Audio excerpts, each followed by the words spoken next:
வணக்கம் நண்பர்களே. பொதுவாக நம்ம வாழ்க்கைய ஆன்மீகம், லௌகீகம்னு 2ஆக பிரித்து வாழ்றோம். லௌகீகம்ங்கிறது தினசரி நாம் செய்யும் செயல்கள், நம்முடைய வாழ்க்கையை நாம் மேற்கொள்வதற்காக, மற்றவர்களை பாதுகாப்பதற்காக நாம் மேற்கொள்ளும் செயல்கள்னு சொல்லலாம். அதாவது வேலைக்கு போகிறது, வீடு வாங்கிறது, கடன் வாங்கிறது, இப்படி இது போன்ற விஷயங்கள் இதெல்லாமே லௌகீகம்னும், ஆன்மீகம்ங்கிறது இதையெல்லாம் கடந்தது, அது சொர்க்கத்துக்கு நம்மை அழைத்து செல்வது அப்படின்லாம் சொல்லப்படுது. இதற்கான புரிதல் ஒவ்வொருவருக்கும் வெவ்வேறு விதங்களில் இருக்கலாம். ஆனால் எல்லாருமே பொதுவாக வாழ்க்கையை ஆன்மீகம், லௌகீகம்னு பிரிச்சுக்கிறோம். நம்ம பெரும்பாலானோர் லௌகீகமாக தான் வாழ்கிறோம். ஆன்மீகத்தில் நம்ம பலருக்கும் ஈடுபாடு கிடையாது. ஏன்னா லௌகீகமாக நம்ம வாழ்க்கையை வாழ்ந்து அதன் மூலமாக நமக்கு தேவையானது அடிப்படையான விஷயங்கள் எல்லாம் ஈட்டி கொண்டால்தான் அதன் பிறகு எப்படி நிம்மதியாக வாழ்கிறதுங்கிற குறித்து நாம் அறிந்து கொள்ள விரும்புவோம். அப்போ தான் ஆன்மீகம் நம்ம பலருக்கும் தேவைப்படும். இல்லைன்னா லௌகீக வாழ்க்கையிலே சிக்கல்கள் வரும்போது, ஒரு பரீட்சை வருது, ஒரு வீடு வாங்கிறதுக்கு முன்னாடி, திருமணம் செய்துவதற்கு முன்னாடி, ஊருக்கு போகிறதுக்கு முன்னாடி, சொத்து வாங்குறதுக்கு முன்னாடி, இப்படின்னு ஏதாவது ஒரு விஷயங்களில் பார்த்திங்கன்னா அவ்வப்போது நம்ம ஆன்மீகத்தை இணைத்து கொள்வோம். இப்போது நம்முடைய எண்ணம் என்ன அப்படின்னா, நம்ம ஒரு நிம்மதியாக நிறைவாக வாழணும். அதற்கு என்ன தேவையோ அதை நாம் செஞ்சுக்குவோம். நம்மால் செய்ய முடியாத போது, அது செய்ய திணறும் போது, இல்லை நாம் செய்யும் செயல்கள் நம்ம காயப்படுத்தும் போது, அதனால் எந்த பயனும் கிடைக்காத போது நம்ம ஆன்மீகத்தை நாடுவோம். இப்போ ஆன்மீகம் மூலமாக நம் செய்யும் அந்த செயல்களில் இருக்கும் சிக்கல்கள், பிரச்சனைகளிலிருந்து விடுபட்டு மீண்டும் லௌகீகமாக நாம் நிம்மதியாக நிறைவாக வாழ முடியும்னு நினைக்கிறோம். ஸோ இப்படி தான் நம்ம காலங்காலமாக வாழ்ந்துக்கிட்டு இருக்கோம். இப்படி தான் நம்மளுக்கு சொல்லித்தரப்பட்டிருக்கு. அதிலும் இந்திய மரபு என்பது சமூகத்தை மையமாக கொண்டது. சமூகம் ஒழுங்காக இருக்கணும், சமூகம் கட்டுக்கோப்போடு இருக்கணும், சமூகத்தில் எந்த குழப்பமும் இருக்கக்கூடாது. அதுதான் அதுக்கு முக்கியம். அதன் அடிப்படையில் பார்த்திங்கன்னா, தனி மனிதர்கள் எல்லாருமே அந்த சமூகம் சொல்லும் அந்த வரையறைக்குள் அடைக்கப்பட்டு, அது சொல்கிறத கேட்டு ஒரு குரங்காட்டம் மாதிரி, ஒரு சர்க்கஸில் எப்படி ரிங் மாஸ்டர் சொல்கிறத மிருகங்கள் கேட்குதோ அதன்படி நாம் கேட்கணும். அப்படி தான் இந்திய மரபு எதிர்பார்க்குது. இப்போது அந்த ரிங் மாஸ்டராக பல்வேறு ஆன்மீக குருக்கள், வழிகாட்டிகள், ஆசிரியவாதிகள், நடிகர்கள் போன்றவர்கள் இருக்காங்க. நாம் யாரும் நம்முடைய வாழ்க்கையை நம் விருப்பப்படி வாழ்வது கிடையாது. நம்ம அப்பா அம்மா சொல்கிறத கேட்டுட்டு வித்தை காட்டுவோம், இல்லை அரசியல்வாதி சொல்கிறத, நடிகர் சொல்கிறத, இன்னும் போனால் ஆன்மீகவாதிகள் சொல்கிறத கேட்டுட்டு நடப்போம். ஸோ இப்படி யோசித்து பார்த்தீங்க அப்படின்னா, நம்ம எல்லோருமே நம்முடைய வாழ்க்கையை வாழாமல் சமூகத்துக்காக ஒரு வேஷம் போட்டுட்ருக்கோன்னு சொல்லலாம். ஏன்னா நாம் குழந்தைகளாக பிறக்கும்போது ஒரு சமூக சூழலில் பிறக்கிறோம். மிருகங்கள் ஒரு காட்டுக்குள்ளே பிறக்குது அப்படின்னா, நாம் சமூகத்தில் பிறக்கிறோம். காடு என்பது இயற்கையானது, இயல்பானது. காலங்காலங்களாக ஒரு மானோ புலியோ ஒரு காட்டுக்குள்ளே தான் பிறந்திருக்கு. அதோட வாழும் சூழல்கள், வாழும் விதங்கள் போன்றவற்றில் எந்த பெரிய மாற்றமும் ஏற்பட்டது கிடையாது.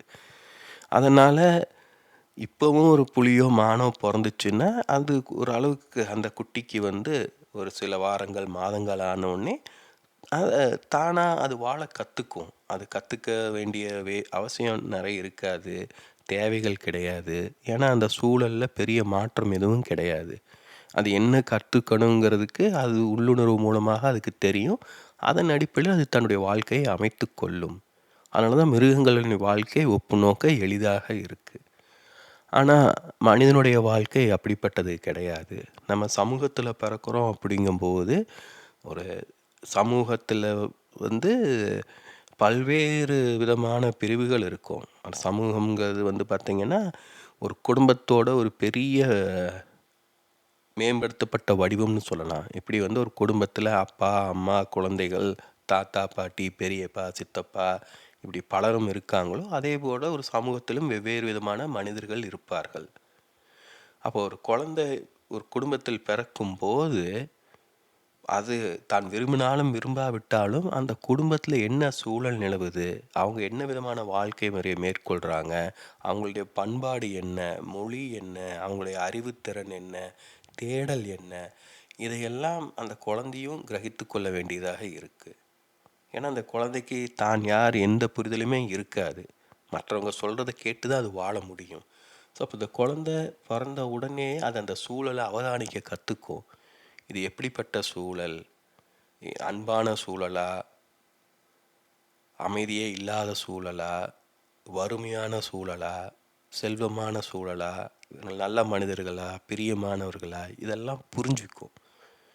அது கேட்டாற்போல தன்னை வெவ்வேறு விதங்களில் மாற்றிக்கொள்ள முயலும். ஒருவர் கோபமாக இருக்கார் அப்படின்னா அவங்கக்கிட்ட பணிவாக இருக்கும். ஒருவர் மென்மையாக இருப்பார்னா அவங்கக்கிட்ட த பேசி தனக்கு தேவையானதை சாதிச்சு கொள்ள முயலும். இப்படி சூழல் என்னன்னு கவனித்து அதற்கேற்றாற்போல் அந்த குழந்தையின் ஆளுமை உருவாக்கிக்கிட்டே வரும். அப்புறம் குழந்தைக்கு தான் யார் அப்படிங்கிற ஒரு தெளிவான புரிதல் ஏற்பட தொடங்குவது தோராயமாக 2 அல்லது 3 வயதுன்னு சொல்லலாம். 2 வயதுலேயே குழந்தைக்கு தன்னை பற்றி தெரியும். அதாவது அதுக்கு முன்னாடியே தெரியும்னாலும் அந்த குழந்தைக்கு ஒரு அறிவுபூர்வமான எந்த புரிதலுமே இருக்காது. அதாவது தனக்கு பசிக்குது, உடனே அழுகுது, அழுதுடனே யாரோ சாப்பாடு கொடுக்குறாங்க, தூக்கம் வருது, அழுகுது, யாரோ தூங்க வைக்கிறாங்க. இப்படி தான் இருக்கும் குழந்தை. அப்புறம் அது கொஞ்சம் கொஞ்சமாக அது கற்றுக்கும். தான் தனியாக இருந்தாலும் அழுதா யாராவது தன்னை பார்த்துக்கிறாங்க, தன் தனியாக இருக்கும்போது அழுதா யாராவது தன்னை அணைச்சிக்கிறாங்க அப்படின்னு தெரிஞ்சுக்கும். ஸோ அழுத பிள்ளைக்கு தான் பால் குடிக்கும்னு தெரிய ஆரம்பிச்சிடும். ஸோ இப்படி அந்த குழந்தை என்ன கற்றுக்குதுங்கிறது ரொம்ப நுட்பமான விஷயம். அந்த அந்த குழந்தைக்கே தெரியாது. அது 2 வயது ஆகும்போது இது என்ன அது என்னன்னு கேள்வி கேட்க தொடங்கும். டேபிள் 2ன்னு சொல்லுவாங்க ஆங்கிலத்தில். அது என்ன பார்த்தாலும் பார்த்தீங்கன்னா இது என்ன, அது என்ன, இது ஏன், அது ஏன்னு கேட்டுக்கிட்டே இருக்கும். அது உண்மையில் அது குழந்தை அதெல்லாம் சொல்லி கொடுத்தாலும் புரியாது குழந்தைக்கு. ஆனால் அதை கேட்பதன் மூலமாக அந்த குழந்தை உலகோடு இன்ட்ராக்ட் பண்ணி தன்னை இந்த உலகத்தின் ஒரு பகுதியாக ஆக்கிக்கொள்ள முயலுது. ஸோ எதை தொடலாம், எதை தொடக்கூடாது, எதை சாப்பிடலாம், எதை சாப்பிடக்கூடாது அப்படின்னு பல விஷயங்களை அது கற்றுக்கும். அப்போது இந்த இடத்துல காலகட்டத்தில் பார்த்திங்கன்னா அறிவுபூர்வமாக அதுக்கு ஒரு தான் என்கிற ஒரு புரிதல் உருவாகத் தொடங்கும். தான் வேறு, இந்த உலகம் வேறு அப்படிங்கிற புரிதல் நடக்கும். ஸோ சில சமயம் இந்த உலகம் தான் சொல்வதை கேட்கும், பல சமயங்களில் இந்த உலகம் சொல்வதை தான் கேட்க வேண்டும்னு புரிய தொடங்கும். அது ஒரு 4-5 வயசு ஆகும்போது குழந்தை முதலில் தனியாக பள்ளிக்கு செல்ல வேண்டிய தருணம் வரும்போது அதன் மனதில் பெரிய மாற்றம் ஒன்று நிகழும். ஏன்னா அது வரைக்கும் அப்பா அம்மா யாராவது அதை கவனிச்சுக்கிட்டு இருப்பாங்க. இப்போது முன்பின் தெரியாத 3ஆம் மனிதர், ஒரு ஆசிரியர், யாராவது ஒருத்தரை அது எதிர்கொள்ள வேண்டியதாக இருக்குது. வீட்டில் இருக்கும்போது எப்போ வேணாலும் ஒன்றுக்கு போகலாம், எப்போ வேணாலும் சாப்பிடலாங்கிற மாதிரி இருக்கும். இப்போ வேறு இடத்துக்கு போனோடனே அதெல்லாம் மாறத் தொடங்கும். ஸோ குழந்தைக்கு தன்னை அறியாமல் தன்னை ஒழுங்குபடுத்தி கொள்ள வேண்டியது வரும். அப்போ இதெல்லாமே பார்த்திங்கன்னா பல முரண்பாடுகளை ஏற்படுத்தும். ஏன்னா எந்த மிருகமும் இயல்பாக இருக்க தான் விரும்பும், சுதந்திரமாக இருக்க தான் விரும்பும். யாராலும் எதனாலும் எதற்காகவும் கட்டுப்படுத்த விரும்பாது. அப்போ இந்த ஒழுக்க விதிமுறைகள் இதெல்லாமே பார்த்திங்கன்னா அந்த குழந்தைக்கு ஒரு குழப்பத்தை உருவாக்கும். அதை ஏற்றுக்கலாமா, ஏற்றுக்கொள்ளக்கூடாதா, எதை செய்யலாம், எதை செய்யக்கூடாது, இதெல்லாமே அந்த குழந்தைக்கு தன் பெற்றோருடன் மற்றவருடன் எப்படிப்பட்ட உறவு இருந்தது, அவங்க என்ன சொல்லி கொடுத்தாங்க, எப்படி குழந்தைய கவனிச்சுக்கிட்டாங்க, இதன் அடிப்படையில் அதற்கு உருவாகும்.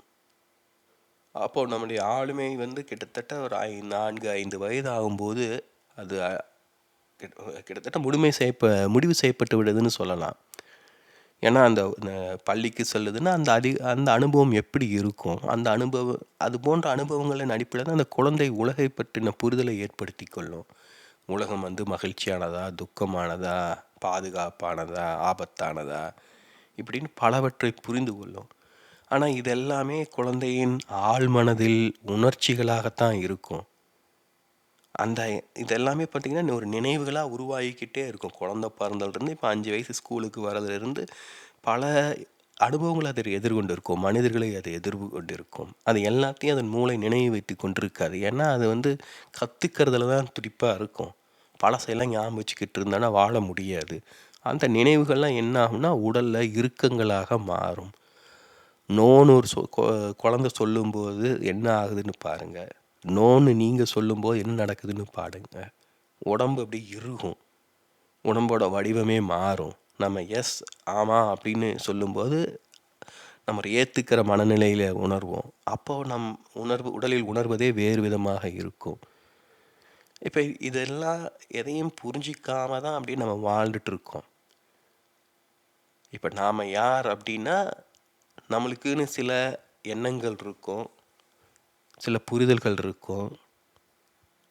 நாம் ஆணா பெண்ணா, நம்முடைய பேர் என்ன, என்ன செய்கிறோம், நம்முடைய வயது என்ன, எந்த நாட்டை சேர்ந்தவர், எந்த மொழியைச் சேர்ந்தவர், இப்படின்னு பல விதங்களில் நாம் நம்மை புரிந்து கொள்வோம். ஆனால் அதை உண்மையான புரிதலாக யோசிச்சு பாருங்கள். ஒரு மிருகம்கிட்ட நாம் யார் அப்படின்னு நான் யாருன்னு கேட்டால் அது என்ன சொல்லும்? ஒரு மனிதனை கேட்டால் என்ன சொல்லுவான்? இரண்டும் ஒன்றா? இரண்டையும் ஒத்துக்கொள்ள முடியுமா, ஏற்றுக்கொள்ள முடியுமா? யார் சொல்வது பெரும்பாலும் உண்மையாக இருக்கும்? அதை நாம் தான் கவனிக்கணும். அதை நம்மளுக்கு தான் தெரியும். நாம் நம்முடைய வசதிக்காக வாழ்க்கையை லௌகீகம் ஆன்மீகம்னு பிரிச்சுட்டோம். ஆனால் உண்மையில் வாழ்க்கையில் அப்படி எந்த பிரிவும் கிடையாது. நம்ம வசதிக்காக இந்தியா பாகிஸ்தான்னு எல்லைக்கோடுகளை பிரிச்சுக்கிற மாதிரி தான். அதே தான் வந்து தமிழ்நாடுக்கும் கர்நாடகாவுக்கும் இருக்குது, பொள்ளாச்சிக்கும் கோயம்புத்தூருக்கும் நடுவில் இருக்குது. ஸோ இப்படி இதெல்லாம் இந்த பிரிவுகள் வந்து பார்த்திங்கன்னா நம்மளுடைய வசதிக்காக அதாவது மக்கள் கூட்டம் அதிகரிக்கும் போது வந்து பார்த்திங்கன்னா கூட்டத்தை கட்டுப்படுத்தணும், கூட்டத்தை பராமரிக்கணும் அப்படின்னா இது போன்ற பிரிவுகள் தேவைப்படும்.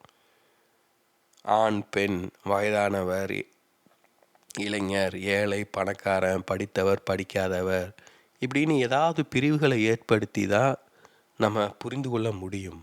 மொழி என்பதே பிரிவுகளின் அடிப்படையிலால் ஆனது.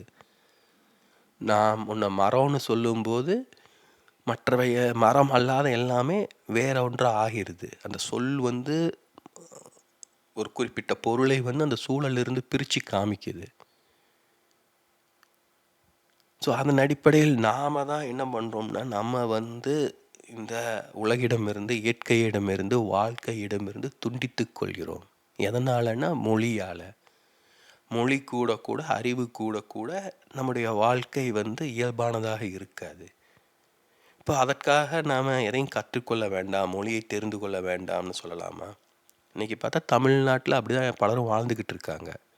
பலருக்கும் தமிழ் தெரியாது, ஆங்கிலம் புரியாது, ஹிந்தியை தொடவே மாட்டாங்க. ஏன்னா எதுவும் தெரியாமல் இருந்தோம்னா ஒரு மிருகத்தை போல் வாழ்ந்தோம்னா அதுதான் இயற்கையாக வாழ்வது, இயல்பாக இருப்பதுன்னு நினச்சிக்கிட்டு இருக்கோம். அது உண்மைதான்னாலும் இன்னொரு விதத்தில் பார்த்திங்கன்னா அது ஒரு முட்டாளாக இருப்பதுன்னு சொல்லலாம் இல்லையா? அதாவது இப்போது நம்மளுக்கு தெரியும், இப்போ இந்த படத்தை பார்க்குறீங்க அப்படின்னா இதில் வந்து என்னென்ன உங்களுக்கு புரியுது? கருப்பு, வெள்ளை, வட்டம், வெளிச்சம், இப்படி ஏதாவது தோணும் இல்லையா? இப்போ அதெல்லாம் தோணினால் அதெல்லாம் தெரிஞ்சால் தான் வாழ்க்கையை வாழ முடியும். சும்மா இயற்கையாக இருக்கேன், இயல்பாக இருக்கேன்னு எதையும் கற்றுக்கிட்டாமல் தத்தி மாதிரி வாழக்கூடாது. மனிதர்களுக்கும் மிருகங்களுக்கும் வித்தியாசம் இருக்குது. மனிதனும் அடிப்படையில் மிருகம்னாலும் மனிதன் முழுமையான மிருகம் கிடையாது.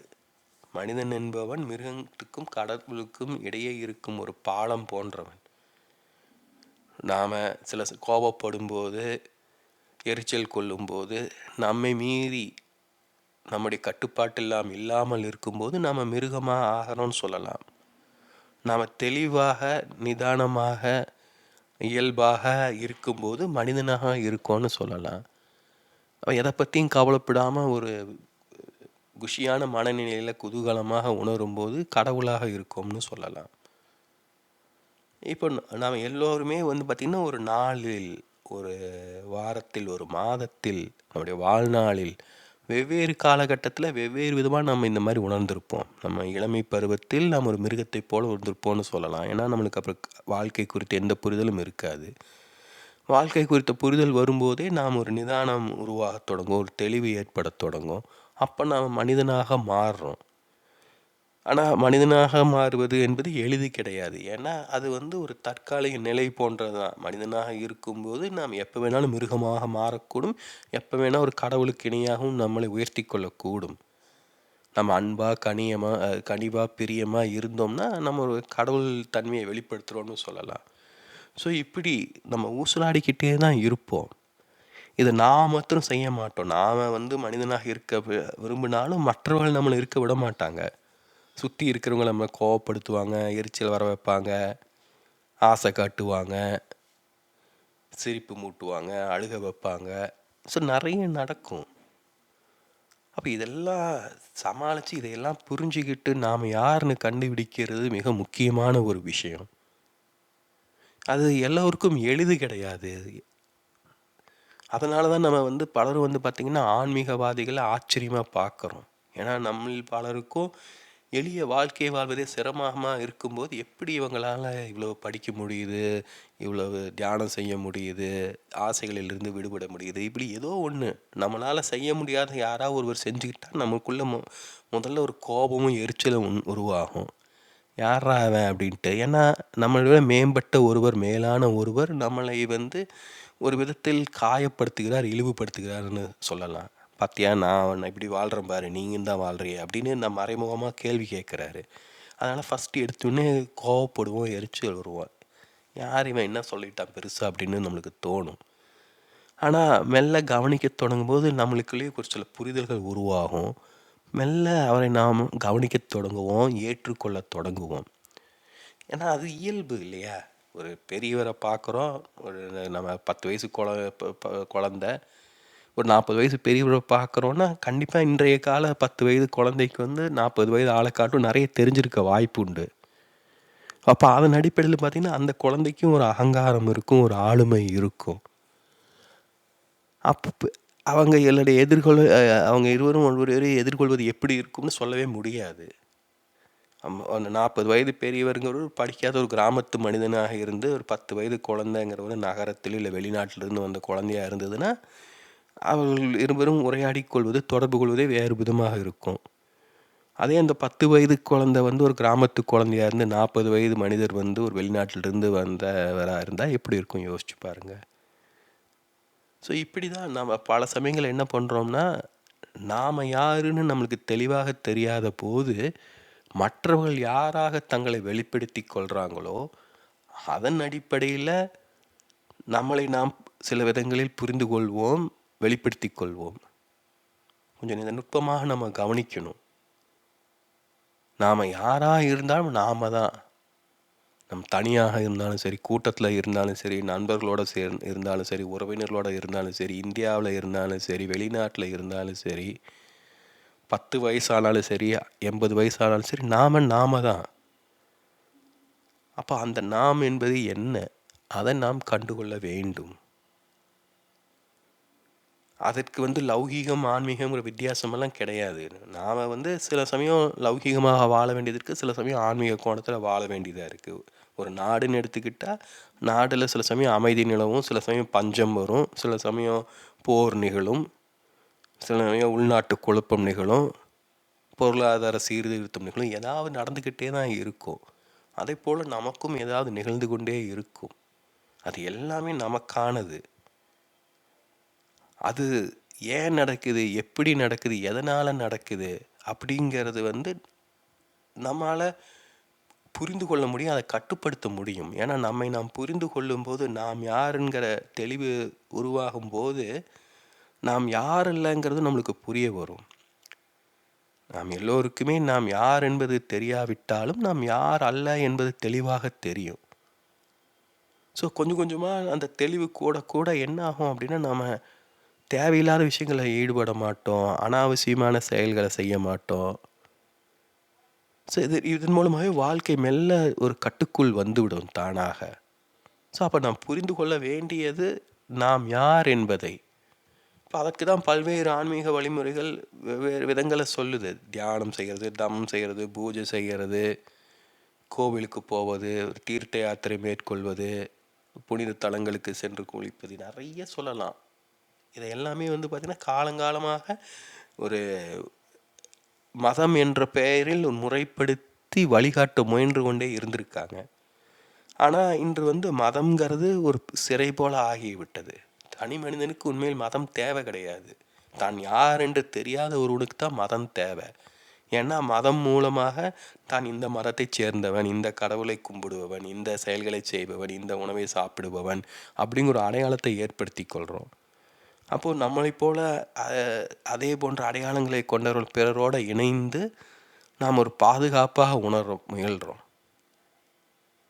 அது சின்ன குழந்தைகள் இந்த மற்ற குழந்தைகளை சேர்ந்து விளையாடுவதை போல தான், வேறு ஒன்றுமே கிடையாது. பெரியவர்களுக்கான ஒரு விளையாட்டு தான் மதம் என்பது. ஒரு விடலை பசங்க தனியாக போகிற பெண்ணுன்னு தனியாக கிண்டல் செய்ய முடியாததுனால கூட்டமாக சேர்ந்துட்டு கிண்டல் செய்வதை போல் கூட்டமாக சேர்ந்துக்கிறோம். ஆனால் கூட்டமாக சேர்ந்தோம்னா தான் இன்னொருவர் நாம் எதிர்கொள்ள முடியும்னு நினைக்கிறோம். ஆனால் அது முட்டாள்தனம். நாம் யார் நமக்கு தான் தெரியணும். நம்முடைய வாழ்க்கையை நாம் தான் எதிர்கொள்ளணும். இன்னொருவர் கூட்டம் சேர்ப்பதனால நம்முடைய நோய் குணமாயிடுமா என்ன? கொஞ்சம் யோசித்து பார்க்கணும் இதெல்லாம். இப்போ இதெல்லாம் யோசித்து பார்க்குறதுக்கு தான் அறிவு தேவை. சும்மா அப்படியே கண்ணை மூடிட்டு மண்ணாந்தைக மாதிரி வாழ்ந்துக்கிட்டே இருக்கக்கூடாது. அப்படி தான் காலங்காலமாக வாழ்ந்துக்கிட்டு இருக்கோம். கடந்த காலத்தில் நம்மளுக்கு படிப்பறிவு கிடையாது, சமூக சூழல் வேறு மாதிரியாக இருந்தது, பொருளாதார நிலையை இந்த அளவு சொல்லிக்கிற மாதிரி இல்லை. அதனால் நம்மளுக்கு எப்படி வாழ்கிறதுன்னு தெரியாமல் இப்படியே வாழ்ந்துக்கிட்டு இருந்தோம். இன்றைய சூழல் வேறு. இன்றும் அதே மாதிரி வாழணுமா நம்ம யோசிக்கணும். கடந்த காலத்தில் செல்ஃபோன் கிடையாது, இணையம் கிடையாது, டிவி கேபிள் எதுவும் கிடையாது. இப்போது அதெல்லாம் இருக்கு இல்லையா, அதை நம்ம பயன்படுத்துகிறோம் இல்லையா. இப்போ அதுக்கேற்றப்போல நம்ம வாழ்க்கையும் வாழ தொடங்கணும் இல்லையா. ஸோ முன்னே சொன்னது போல் இது பலருக்கும் சிரமமாக இருக்கலாம். அதனால தான் பார்த்திங்கன்னா இப்போது எனர்ஜி ஹீலிங் ஒரு முக்கியமான ஒரு துறையாக உருவெடுத்து வருது. ஏன்னா நம்ம பலருக்கும் வாழ்க்கை இருக்கிற பெரிய சிக்கல் நமக்குள் இருக்கும் துக்கம். இப்போ அந்த துக்கம்ங்கிறது என்னன்னு சொல்லலாம்னா, நாம் யாராக இருக்கிறோமோ அதுவாக இருப்பது தான் துக்கம். கொஞ்சம் யோசிச்சு பாருங்கள். நாம் மகிழ்ச்சியாக நிறைவாக இருந்தோம்னா நாம் அப்படியே வாழ்ந்துட்டு போக முடியும். நம்ம மகிழ்ச்சியாக நிறைவாக இல்லைன்னா ஏதாவது மாற்ற வேண்டியது இருக்கு இல்லையா. எதை மாற்றணும்? உடையை மாற்றினா போதுமா? வேலையை மாற்றினா போதுமா? மனைவியை மாற்றினா போதுமா? வீட்டை மாற்றினா போதுமா? நாட்டை மாற்றினா போதுமா? நாம் மாறணும். ஏன்னா நாம் தான் சந்தோஷமாக இல்லை. ஆனால் நாம் மாறுறதுங்கிறது ரொம்ப சிரமமான விஷயம். அதனால் நம்ம என்ன பண்ணுறோன்னா, வெளியில் எல்லா குறைகளையும் கண்டுபிடிக்கிறோம். சாதி தான் பிரச்சனை, மதம்தான் பிரச்சனை, முட்டாள்கள்னால தான் பிரச்சனை, பொருளாதாரம் தான் பிரச்சனை, அதையெல்லாம் சரி செஞ்சுட்டா போதும் அப்படின்னு தான் பல காலமாக நம்ம முயன்று கொண்டே இருக்கோம். அவை எல்லாவற்றையும் நம்ம நிறைய மாற்றங்களை செஞ்சு பார்த்துட்டோம் கடந்த 2000-3000 வருடங்களாக. என்ன பெருசாக நிகழ்ந்திருக்கு யோசிச்சு பாருங்கள். ஏன் பெரிதாக இந்த மாற்றம் ஏற்படலைன்னா, தனி மனிதர் வாழ்க்கையில் ஏதாவது மாற்றங்கள் ஏற்பட்டால் தான் அது நிலையானதாக இருக்கும்.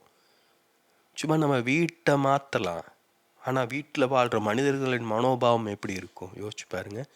அதனால தான் லாட்ரி சீட்டு வாங்கி திடீர் கோடீஸ்வரர் ஆவர்கள்லாம் கவனித்து பார்த்திங்கன்னா அவங்க வாழ்க்கையில் எந்த பெரிய மாற்றமும் ஏற்பட்டிருக்காது.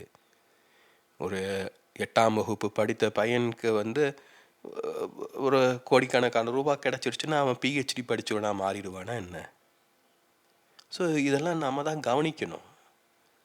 அதன் அடிப்படையில் அறிவு என்பது முக்கியம். அந்த அறிவு தான் நமக்குன்னு ஒரு ஆளுமையை உருவாக்கும். இப்போ இந்த படத்தில் இருப்பது போல் நமக்கும் மற்றவங்களுக்கும் எந்த பெரிய வித்தியாசமும் கிடையாது. நாம் எல்லோருமே மனிதர்கள். ஆனால் நாம் என்று இதுதான் அப்படின்னு நம்ம தீர்மானிப்பது எது? நம்முடைய உடலை பொறுத்து நம்ம சொல்லலாம். ஏன்னா என்னுடைய உடலை எனக்கு மட்டுமே ஆனது, என்னுடைய உடலுக்குள் என்ன நிகழுது அப்படிங்கிறது எனக்கு மட்டும்தான் தெரியும். ஸோ நம்முடைய உடல் ஒரு விதத்தில் நம்ம எல்லாம் பிரித்து வைக்குது. அதே சமயம் அறிவு, ஏன்னா உடலுங்கிறது ஒரு ஃபிசிக்கலாக பௌதீக ரீதியாக நம்மை பிரித்து வைப்பது. அறிவு தான் நம்ம உலகியல் ரீதியாக நம்மளை பிரித்து வைக்கும். இது என்னோட காரு, இது என்னோட வீடு, அது எப்படி நம்மளுக்கு தெரியும்? அறிவை கொண்டு. அப்போது அந்த அறிவுங்கிறது நமக்கு ஒரு வெளிச்சத்தை கொடுத்து ஒரு ஒளிவட்டத்தை தந்து நம்மை மற்றவர்களிடமிருந்து பிரிக்கும். அதனால தான் நம்ம பலரும் அறிவை விரும்புகிறோம். ஏன்னா அறிவு இருந்ததுன்னா அதை வந்து படிப்பின் மூலமாக கற்றுக்கலாம், வாசிப்பின் மூலமாக கற்றுக்கலாம். நமக்குன்னு ஒரு அடையாளத்தை நம்ம உருவாக்கி கொள்ள முடியும். அது நம்மளுக்கு பல விதங்களில் பயன்படும். அந்த காரணத்தால் தான் நம்ம அறிவை தேடுறோம்.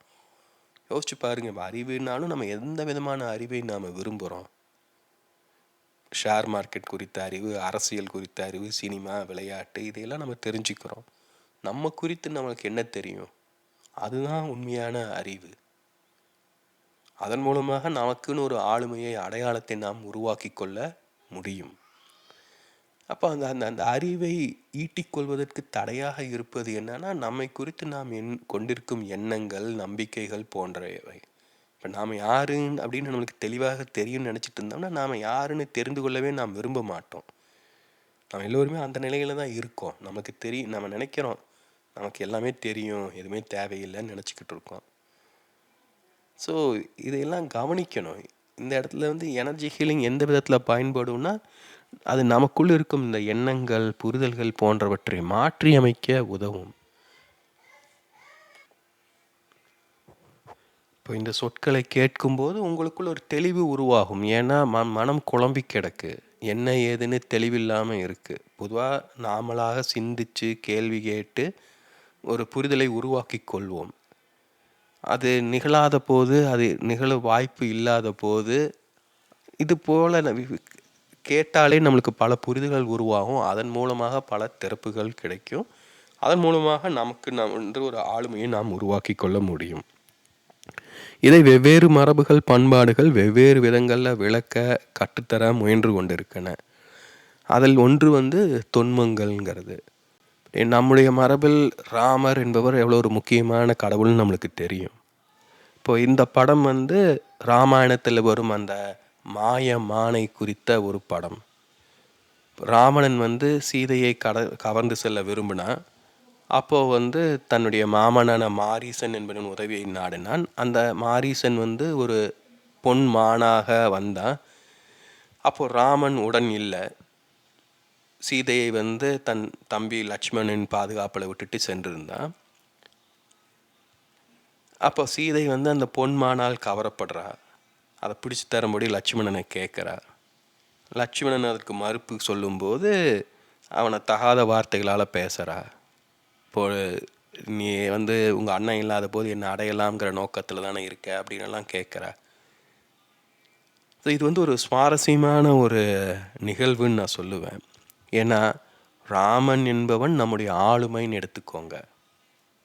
அது கடவுளெல்லாம் விட்டுருங்க, அவர் ஒரு மனிதர் இல்லையா? ஒவ்வொரு மனிதருக்கும் அறிவு உண்டு, உணர்ச்சிகள் உண்டு.